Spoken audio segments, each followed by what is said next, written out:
My name is Hadley Kruczek-Aaron, and I'm the chair of the anthropology department and an archaeologist.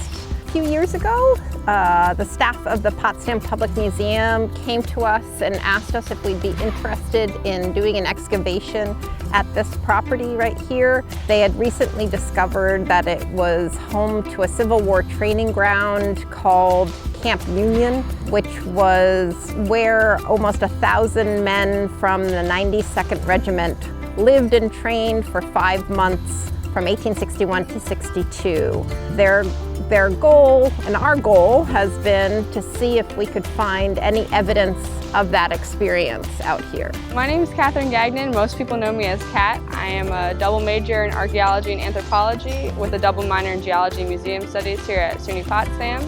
In all of our classes, we're out doing things. Like in our historical archaeology class, we were out working at Bayside Cemetery. The department pushes us to do research. They really encourage it.